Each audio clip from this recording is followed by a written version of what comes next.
بچپن میں اسماعیل میرٹھی کی ایک نظم پڑھی تھی، بارش کا پہلا قطرہ۔ میں آپ کو اس کا کرکس، اس کا خلاصہ بتاؤں گی کہ ایک بہت شدید گرم دوپہر میں، جبکہ زمین، پہاڑ، ہر چیز بہت زیادہ گرم تھی، تپی پڑی تھی، تو کچھ بارش کے قطروں نے یہ سوچا کہ اگر ہم برس بھی گئے، ہمارا اتنا ننھا منھا سا وجود ہے، تو کیا ہی فرق پڑ جائے گا۔ اور وہ بارش کے قطرے اپنے چھوٹے ہونے پہ، اپنی کم مائیگی پر شرمندہ تھے۔ ان بارش کے قطروں میں سے ایک قطرہ بہت بہادر اور جرت مند تھا۔ اس نے باقی قطروں کو للکارا اور کہا، قدم بڑھاؤ، میرے پیچھے آؤ، اگر ہم چاہیں تو ہم زمین کو سیراب کر سکتے ہیں۔ اور وہ یہ کہہ کر کود گیا۔ اس کی دیکھا دیکھی دو تین قطروں نے اور سوچا کہ یہ تو بڑا بہادر ہے، اگر یہ کود گیا ہے تو ہمیں بھی کودنا چاہیے۔ وہ بھی کودے، اور پھر اس کے بعد ان کی دیکھا دیکھی بارش کے بے شمار قطروں نے ہمت پکڑی اور برسنے لگے، اور یوں دیکھا دیکھی آسمان سے قطار در قطار بارش کے قطروں کا ایسا سیلاب بہا کہ موسلا دھار بارش شروع ہو گئی اور زمین کی پیاس بجھ گئی۔ دوستو، سننے میں کہانی بہت دلچسپ لگتی ہے، بہت مزے کی لگتی ہے، اور ہمیں یہ سبق دیتی ہے کہ اتفاق میں برکت ہے۔ اگر کوئی ایک ہمت کرے تو باقی لوگ بھی انسپائر ہوتے ہیں، ہمت پکڑتے ہیں اور اس کی مدد کرنے کے لیے قدم بڑھاتے ہیں۔ لیکن افسوس کہ ملک پاکستان میں یہ کہانی صرف کہانی ہے، اس کا حقیقت سے کوئی تعلق نہیں۔ یقین نہیں آتا تو لاہور میں ہونے والے ایک واقعے کو دیکھیے جو کل پیش آیا، جہاں پہ طاقت کے نشے میں چور کچھ فرعونوں نے عام آدمی کو دبانے کی کوشش کی اور ان کو یہ احساس دلایا کہ یہ ملک صرف طاقتور لوگوں کا ہے، قانون ان کے گھر کی لونڈی ہے اور وہ کسی سے نہیں ڈرتے۔ میں ہوں آپ کی ہوسٹ شما فہد اور آپ دیکھ رہے ہیں لیٹس ٹاک پوڈ کاسٹ شو۔ آج اس سب پہ بات کریں گے، ہمارے ساتھ رہیے گا۔ کل روزے کی حالت میں لاہور میں مغل پورہ کے پاس جو بیجنگ انڈر پاس ہے، وہاں یہ واقعہ درپیش ہوا کہ ایک گاڑی فارچونر، یا شاید دو گاڑیاں تھیں اور اس کے آگے پیچھے دو ڈالے تھے اور ان کے اندر گن مین بیٹھے ہوئے تھے۔ انہوں نے ایک عام شہری کی گاڑی کو روکا بغیر یہ سوچے کہ پیک رش کا ٹائم ہے، پیچھے سے ٹریفک کا فلو بہت زیادہ آ رہا ہے، لیکن اس کے باوجود انہوں نے بیچ سڑک میں اس عام آدمی کی گاڑی کو روکا، اس پہ فائر کھولا کہ تم نے ہمیں رستہ کیوں نہیں دیا، تم ہمارے لیے اپنی سائڈ چھوڑ کر ادھر ادھر کیوں نہیں ہوئے۔ لیکن وہ ایسا دلیر، ایسا بہادر بچہ، جس کو شاید بیوقوف بھی کہیں کچھ لوگ، وہ اکیلا بندہ اپنی گاڑی سے نکلا اور ان گارڈز کے ساتھ الجھ پڑا۔ ان گارڈز نے مل کے اس کے اوپر تشدد کیا، اس کو خوب پھینٹی لگائی۔ آفرین ہے ان سب لوگوں پہ جو وہاں موجود تھے، اپنی اپنی گاڑیوں میں دبک کے بیٹھے رہے، بائکس پہ موجود رہے، اور سوائے ویڈیو بنانے کے کسی نے اس مرد کی کوئی مدد نہیں کی۔ شاید وہ وہاں پہ اکیلا مرد تھا۔ شاید آپ کو لگے کہ یہ کوئی سرکاری پروٹوکول تھا جس کے آگے کوئی عام انسان آ گیا اور اس کے ساتھ یہ سلوک کیا گیا، تو نہیں جناب، یہ سرکاری پروٹوکول نہیں تھا، یہ ایک پرائیویٹ پروٹوکول تھا۔ تو شاید کسی ندولتی نے، کسی وقت کے فرعون نے اپنی حفاظت، سو کالڈ اپنی حفاظت، اپنی شہرت یا لوگوں پہ اپنی دھاک بٹھانے کے لیے ارینج کیا ہوا تھا، اور ان گارڈز نے اس عام انسان کے ساتھ یہ بدتمیزی کی۔ سوچنے کی بات یہ ہے کہ 2025 ہے، پاکستان اسلامی جمہوریہ ملک ہے اور رمضان ہے۔ آپ روزے کی حالت میں کیسے ایک شخص کے اوپر ایسے دن دہاڑے فائر کھول سکتے ہیں؟ یہ صرف تب ہو سکتا ہے جب آپ کو ریاست کے قانون کی کوئی پرواہ نہ ہو، ریاست کا قانون آپ کے گھر کی باندھی ہو، آپ کو پتا ہو کہ اگر میں نے یہاں پہ بندہ بھی مار دیا نا تو مجھے کوئی پوچھنے والا نہیں ہوگا، مجھے کوئی روک ٹوک کرنے والا نہیں ہوگا، میں پکڑا ہی نہیں جاؤں گا، پکڑا بھی گیا تو میں معاملہ رفع دفع کروا لوں گا، جیسے کہ پاکستان میں بہت سارے کیسز میں ہوتا آیا ہے۔ کہاں سے آیا ہے یہ پروٹوکول کلچر؟ یہ ہمارے ان طاقتور حکمرانوں کا پیدا کرتا ہے جو اس کے ذریعے عام عوام میں، عام لوگوں میں اپنا رعب برقرار رکھنے کی کوشش کرتے ہیں اور ان کو یہ احساس دلاتے ہیں وی آر دا کنگز، ہم بادشاہ ہیں، غلام ہیں آپ، رعایا ہیں جس کی کوئی وقت نہیں، کوئی انسانی جان کی ویلیو نہیں، سڑک پہ ایک بندہ 10 بندے مار دینا معمولی بات ہے، بات ہی کوئی نہیں۔ اور بدقسمتی ہماری یہ ہے کہ یہ جو ایک کلچر ہے، یہ جو ایک پروٹوکول کا کلچر ہے، یہ صرف لاہور کی بات نہیں ہے، یہ آپ کو پورے پاکستان میں نظر آئے گا۔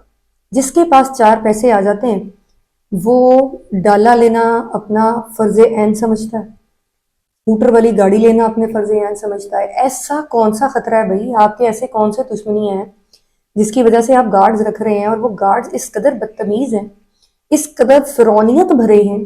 آپ نے اکثر ویڈیوز دیکھی ہوں گی، پچھلے دنوں ایک ویڈیو بڑی وائرل تھی، اس میں شاید وہ ایک سرکاری پروٹوکول تھا، ڈالے سے گن مین اترتا ہے اور اس کے باقاعدہ اس کے منہ پہ تھپڑ مارتا ہے کہ تم سائڈ پہ کیوں نہیں ہوئے. تو وہ پوچھتا ہے کہ بھئی ایسا کون سا شخص ہے جو اس پروٹوکول میں جا رہا ہے، تو وہ آگے سے جواب دیتا ہے تیرا باپ جا رہا ہے. جس کے پاس طاقت ہے، جس کے پاس پیسہ ہے اور جس کا زیور بندوق ہے، وہ سب کا باپ ہے، وہ سب کچھ کر سکتا ہے. آپ ایمانداری سے بتائیں، جب آپ سڑک پہ جا رہے ہوں، چاہے آپ خاتون ہیں یا مرد ہیں، اگر آپ کے آگے یا پیچھے کوئی ڈالا آ رہا ہو اسی طرح کا پروٹوکول کے ساتھ، جس میں 4-5 گن مین بیٹھے ہوئے ہوں اور جو اپنی دیکھنے سے ہی آپ کو ایک وحشت اور ایک روب کا میسج جو ہے وہ دے رہے ہوں، تو آپ کو ڈر لگتا ہے کہ نہیں؟ یہ وہ ڈر، یہ وہ خوف ہے جو بنیادی وجہ ہے ان پروٹوکولز کو لینے کی. یہ ڈر آپ اپنے جیسے لوگوں کے دل میں بٹھانا چاہتے ہیں اور اپنے آپ کو سپیریئر فیل کرتے ہیں کہ لوگ ہم سے ڈریں. شاید ایسے لوگوں کے پاس قابلیت یا کوئی ہنر کا کوئی ایسا سورس ہوتا نہیں جس کی وجہ سے وہ لوگوں میں ممتاز ہو سکیں، شہرت حاصل کر سکیں یا لوگوں کو متاثر کر سکیں. تو یہ سستی شہرت اور سستا روب ڈالنے کا ایک ایسا طریقہ میرے پیارے پاکستانیوں کے پاس آ گیا ہے کہ اب تقریباً ہر دوسرا شخص جس کے پاس پیسہ ہے، جس کے پاس تھوڑا بہت کوئی تعلق واسطہ نکلتا ہے، وہ ڈالا لیتا ہے، 5-6 گن مین بٹھاتا ہے اور عام آدمی کی زندگی اجیرن کر دیتا ہے. میں خود ڈرائیو کرتی ہوں، مجھے ڈرائیو کرتے ہوئے اگر کسی ایسی سچویشن سے واسطہ پڑتا ہے تو یقین کریں گاڑی کی سپیڈ سلو کرتی ہوں، سائیڈ پہ ہو جاتی ہوں کہ کہیں یہ بدتمیز لوگ گاڑی کو سائیڈ نہ مار جائیں. اور سب سے زیادہ پیاری جو ہوتی ہے وہ آپ کو اپنی عزت ہوتی ہے. کوئی سڑک پہ کھڑا ہو کے آپ کو بدتمیزی والے لہجے میں آپ سے بات کر جائے، کوئی گالی نکال جائے، تو ایک شریف آدمی کے لیے اس کو برداشت کرنا شدید ترین مشکل ہوتا ہے. اس کے لیے تو قیامت ہوتی ہے. چلے مان لیا جی بڑی دشمنی ہے آپ کی، کتنے دشمندار خاندان ہوں گے؟ ہارڈلی 20,000 30,000 50 لاکھ کے قریب لوگوں نے اپنے گارڈز رکھے ہیں. کیوں بھائی؟ آپ امبانی فیملی سے زیادہ امیر ہیں، آپ کی جان کو زیادہ خطرہ ہے. اور کیا کر لیں گے آپ اپنی جان کو بچا کے؟ آپ کی ایسی جان کا جو اپنے جیسے انسانوں پہ ظلم ڈھانے سے پہلے نہ سوچے، آپ نے اپنی ایسی جان بچا کے کیا کرنا ہے؟ پاکستان کو اس کا کیا فائدہ ہے؟ پاکستان کے لوگوں کو اس کا کیا فائدہ ہے؟ لیکن چلیں آپ کو بہت خطرہ ہے، آپ اسٹیٹ سے کہیں آپ کو سیکیورٹی پرووائڈ کرے. امبانی اسٹیٹ نے اس کو سیکیورٹی دی ہوئی ہے، پے وہ خود کرتا ہے، زیڈ ایکس سیکیورٹی اس کو دی ہوئی ہے. مسئلہ یہ نہیں ہے کہ آپ کو سیکیورٹی چاہیے، مسئلہ یہ نہیں ہے کہ آپ کو کسی سے خطرہ ہے، مسئلہ یہ ہے کہ دکھاوا. آپ کے پاس پیسہ ہے، آپ کے پاس طاقت ہے، اب آپ نے وہ لوگوں کو دکھانی ہے. اب آپ نے اس کے ذریعے عام آدمی کو ڈرانا ہے، اس کے دل میں اپنا خوف بٹھانا ہے. یہ ہے بیسک موٹیو یہ ڈالوں کا اور گن مینز کا اور یہ جھوٹے روپ ڈالنے کا. اس کا پازیٹیو پہلو یہ ہے کہ پنجاب پولیس نے فوری ایکشن کیا اور ان لوگوں کو گرفتار کیا ہے، اسلحہ بھی ان کا پکڑا ہے. آئی جی پنجاب کو سلام، لیکن آدھا سلام. سر آدھا سلام اس لیے کہ پورا سلام تب ہوتا جب آپ اس ڈالے کے مالک کو گرفتار کرتے، اس کا نام منظر عام پہ آتا، وہ قوم سے معافی مانگتا. لیکن ایسا نہیں ہوا اور شاید کبھی ہو بھی نہ. اصل کلپریٹ تو وہ شخص ہے جس کے وہ گن مین ملازم تھے. ملازم تو ملازم ہے، قصوروار وہ ہے جس نے اپنے ملازم کو اتنا کانفیڈنس دیا کہ وہ بھری سڑک پر ایک نہتے آدمی پر، ایک عام آدمی پر فائر کھول دے. ایک وہ پرائیویٹ فرم ہے جس کے وہ گارڈز ملازم ہیں. یہ تربیت ہے آپ کے گارڈز کی، یہ آپ کا معیار ہے. ایسی کمپنی کو فل فور بین ہونا چاہیے اور اس مالک کو بھی گرفتار ہونا چاہیے جس کی شے پہ اس کے یہ ملازمین نے یہ کارروائی کی. پھر اس میں پولیس کی ایک سٹیٹمنٹ یہ بھی ہے کہ اس گاڑی میں نا سینسٹیو مائنورٹیز تھیں. تو سوال یہ بنتا ہے کہ کیا مائنورٹیز کی سیکیورٹی کے لیے آپ اپنے سٹیزنز کو ہراس کریں گے؟ ایک نہتے آدمی پہ فائر کھولیں گے؟ اپنے لوگوں پر جھوٹا روپ ڈالیں گے؟ اللیگلی رستہ روکیں گے؟ یہ کہاں کا انصاف ہے؟ یہ کہاں کا طریقہ ہے؟ یہ کہاں کی سیکیورٹی ہے؟ یہ ملک پاکستان میں ایک ایسا وشیس سرکل ہے جو فی الحال تو کہیں بھی ختم ہونے کا نام نہیں لے رہا. آپ ظاہر جعفر کیس کی ڈیٹیلز دیکھ لیں. ایک طاقتور شخص دن دہاڑے گھر میں ایک لڑکی کا قتل کرتا ہے، اس کے ٹکڑے ٹکڑے کرتا ہے اور اس کے والدین پولیس کو نہیں بلاتے، وہ گھر کے ملازمین سے کہتے ہیں کہ بھئی آپ اس معاملے کو رفع دفع کرواؤ. ٹھیک ہے، ملک ریاض صاحب کی بیٹی ہمارے لیے بڑے محترم ہے. ملک ریاض صاحب، ان کی بیٹی دن دہاڑے ایک عورت کے گھر میں جاتی ہیں، اس پہ تشدد کرتی ہیں اور اپنے گارڈ سے اس کے ساتھ نامناسب فعل سر انجام دینے کو بھی کہتی ہیں، اور پھر نکل جاتی ہیں، فرار ہو جاتی ہیں۔ کون پکڑا گیا؟ کوئی بھی نہیں۔ کوئی پکڑا جائے گا؟ شاید کبھی نہیں۔ یہ پروٹوکول کلچر، یہ گن کلچر، یہ روک ڈالنے کا کلچر، یہ خوف زدہ کرنے والا کلچر جو ہے نا، یہ صرف نودولتیوں میں نہیں ہے۔ ہمارے تو ملک کا ایک عام سا وکیل، اس کو کسی اگر چوک پہ کوئی کانسٹیبل روک لیتا ہے یا اگر وہ ٹریفک کی خلاف ورزی کر رہا ہو تو وہ، آپ کو پتہ ہے نا وہ پہلا جملہ کیا کہتا ہے؟ تمہیں پتہ نہیں میں کون؟ اور یہ شاید جملہ ہم میں سے ہر ایک عام آدمی کہنے کی کوشش کرتا ہے جس کے دل میں قانون کا خوف نہیں ہوتا، جو قانون کو ٹیشو پیپر کی طرح استعمال کرنا جانتے ہیں۔ پاکستان میں طاقتور کے لیے اور اس کی اولاد کے لیے قانون کوئی حیثیت نہیں رکھتا۔ ہم خود اس پریکٹس کو فالو کرتے ہیں، جب ہمارا ایک عام آدمی، ایک لے مین بھی اس کو فالو کرتا ہے نا، تو پھر ہمیں کرٹیسائز کرنے کا بھی حق نہیں ہے، ٹھیک ہے؟ کیونکہ شریف وہی ہے جس کو موقع نہیں ملا، اور پاکستان میں یہ بات حرف بحرف درست ہے۔ آپ اپنے ٹک ٹاکرز کو دیکھ لیں، آپ اپنی شادیوں میں دیکھ لیں، باراتیں جاتی ہیں لینڈ کروزرز ڈالے اور اس کے پیچھے پروٹوکول، اور پھر آپ اس پہ فخر کرتے ہیں۔ آپ وہ ویڈیوز دیکھیں نا، اس میں ملینز آف ویوز ہوتے ہیں، ٹھیک ہے؟ اور یہی ٹرینڈ آپ کے ٹک ٹاکرز ہیں، سو کالڈ فیملی بلاگرز نے بھی شروع کیا ہے۔ بڑے بڑی گاڑیاں، بڑے بڑے ڈالے، اور ان کے اوپر اسلحہ پکڑ کے بیٹھے ہوئے گارڈز، اور ان کے پیچھے واہ واہ کرنے والے لوگ، ان کو ویوز دینے والے ہم لوگ ہیں نا، کوئی آسمان سے تو نہیں اترتے۔ ہم اس کلچر کو پروموٹ کر رہے ہیں، ہم اس کلچر کو، اس گن کلچر کو، اس پروٹوکول کلچر سے متاثر بھی ہیں اور اس کو ختم بھی نہیں کرنا چاہتے۔ کیوں؟ کیونکہ کہیں نہ کہیں ہمارے دل میں یہ خواہش ہے کہ اگر ہمارے پاس ریسورسز آ گئے تو ہم نے بھی انی پا لیں۔ کہیں نہ کہیں ہمارے دل میں بھی یہ خواہش ہے کہ میں بھی ویگو ڈالا ہی لیسا، وہ جیسے وہ ہونڈا 70 کا اشتہار آتا تھا، میں تے ہونڈا ہی لیسا، تو اب ہر پاکستانی کے دل کی خواہش ہے میں تے ویگو ڈالا ہی لیسا۔ ہمارے یہ دعوے، ہمارے سیاستدانوں کے دعوے کہ رول آف لا ہو تو کریں نا، اب یہ موقع ہے، بے تحاشا مواقع آتے ہیں، یہ بھی ایک موقع ہے، کریں، اسمبلی سے واک آؤٹ کر دیں، کہیں کہ یہ مطالبہ کر دیں کہ اصل مالک کو سامنے لائیں، لیکن نہیں آئے گا نا۔ کیوں؟ کیونکہ اس اصل مالک کے پی ٹی آئی سے بھی تعلقات نکل آئیں گے، نون لیگ سے بھی نکل آئیں گے، اسٹیبلشمنٹ سے بھی نکل آئیں گے، بڑے لوگ بڑیاں گلاں، ایک عام آدمی کی تو سوچ سے باہر ہے نا یہ چیزیں۔ وہ تو ڈرنے کے لیے پیدا ہوا ہے، وہ ڈرتا رہے گا اور ڈرایا جاتا رہے گا۔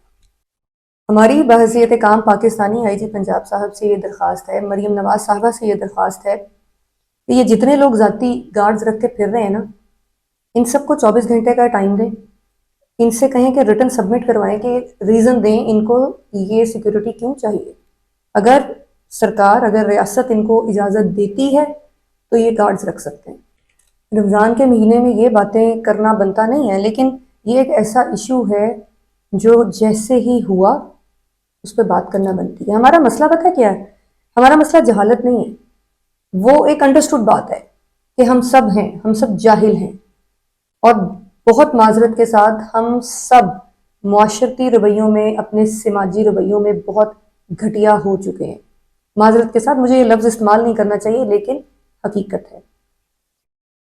آپ اس گن کلچر کو، اس پروٹوکول کلچر کو ختم کرنا چاہیں تو کر سکتے ہیں، جب تک آپ اپنے دل کی اس خواہش کو ختم نہ کر دیں کہ مجھے کسی مظلوم پر ظلم نہیں کرنا، مجھے کسی سے ناانصافی نہیں کرنی، مجھے کسی کو دکھانے کے لیے طاقت کا استعمال نہیں کرنا، سب ایک دوسرے سے محفوظ ہو جائیں گے، سب ایک دوسرے سے محفوظ ہو سکتے ہیں۔ یہ تبدیلی ہم میں سے ہی آنی ہے۔ جیسے وہ بہادر شیر آگے آ گیا اور وہ گن کی پرواہ کیے بغیر بھیڑ پڑا، بیوقوفی بھی تھی، مر جاتا تو وہ جتنی وہاں پہ بھیڑ تھی ان میں سے کوئی ایک بھی گواہی دینے کے لیے نہ آتا، لیکن اس نے اپنی جان کی پرواہ کیے بغیر یہ سب کچھ کیا۔ ہم بھی کر سکتے ہیں، آپ بھی کر سکتے ہیں۔ ہمت کرنے کی بات ہے، اپنے آپ کو بدلنے کی بات ہے، اس سسٹم کے خلاف آواز بلند کریں۔ اس سب میں جو ایک اچھی بات، جو ایک مثبت پہلو نظر آتا ہے وہ یہ ہے کہ سوشل میڈیا کا استعمال، لوگوں کو اب شاید خدا کا ڈر تو نہیں رہا، لیکن کیمرے کا ڈر ضرور ہے۔ جب وہاں پہ موجود لوگوں نے ویڈیو بنانا شروع کی تو وہ لوگ وہاں سے فرار ہو گئے۔ یہ رویہ، غلط کو غلط سمجھنے کا رویہ، غلط کو غلط کہنے کا رویہ، اگر ہم میں سے ہر ایک کا ہو جائے تو اس نظام کو، اس سماج کو بدلنے میں دیر نہیں لگے گی۔ آپ سب کا یہ سب سننے کا، یہ سب دیکھنے کا بہت شکریہ۔ جن دوستوں نے سبسکرائب کیا ہے ان کا بے حد شکریہ، اور آپ میں سے جس نے ویڈیو دیکھی ہے اور ابھی تک سبسکرائب نہیں کیا تو ان سے ہم درخواست ہی کر سکتے ہیں کہ سبسکرائب کر لیں۔ یہ بھی ایک طریقہ ہے اچھے مثبت کنٹینٹ کو اپریشیٹ کرنے کا، کیونکہ لیم کنٹینٹ تو بہت جلد اس کو پذیرائی ملتا ہے، لیکن معاشرے کے سدھار کے لیے بات کرنے والے، سوشل ایشوز پہ بات کرنے والے، کوئی ایسی بات کرنے والے جس سے کسی شخص کی زندگی میں کوئی پازیٹیو اثر آئے، ایسے لوگوں کی پذیرائی شاید ہماری عوام بہت کم کرتی ہے۔ آپ کا بہت شکریہ، اپنا خیال رکھیے گا، جیتے رہیے جیسے جینے کا حق ہے۔ ملتے ہیں نیکسٹ ایپیسوڈ میں۔ اللہ حافظ۔